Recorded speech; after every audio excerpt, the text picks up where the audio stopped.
Hello everyone, today I'm going to do a video on shock oil. Now Jen sent me a message about which shock oil should I use throughout the course of the year.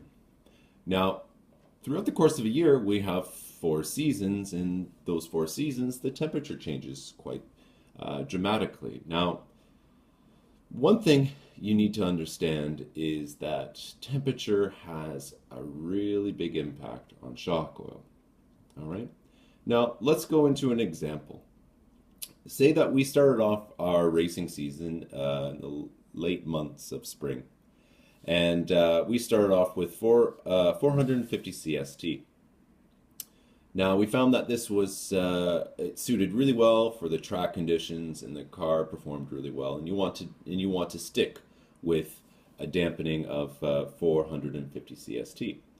However, as you move through the course of the year, you'll come up to summer, and summer really has, high temperatures, and what will happen is this shock oil will lose its viscosity. And what I mean by that, it will generate a lower viscosity, which means it will be more fluid like water, so on.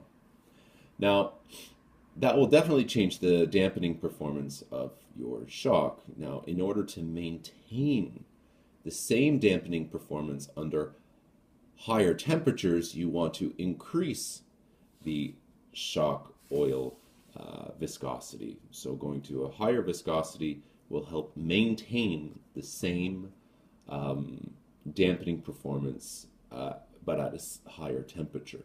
Okay? Now let's start to change things up, and so after the hot summer months are over, everything is starting to cool down. Now, as the shock oil gets colder, it's going to have a higher viscosity, so it's going to be thicker, like a syrup. Now, what you want to do is you want to go down to a thinner viscosity, sorry, and you want to look at going down to, say, 350 CST. Now, you'll have to figure out exactly at what temperature range the oil that you're using will change, because it's very important to understand that each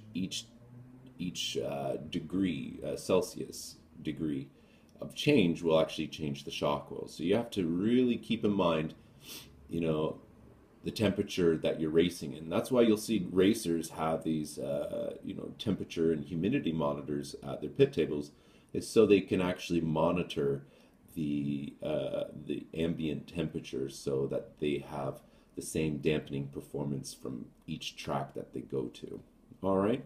So once again, say that you start off with 450 CST. As the temperature increases, you want to increase the viscosity. As the temperature decreases, you want to obviously go down to a thinner shock oil in order to maintain the same dampening as you would if you were to run 450 CST.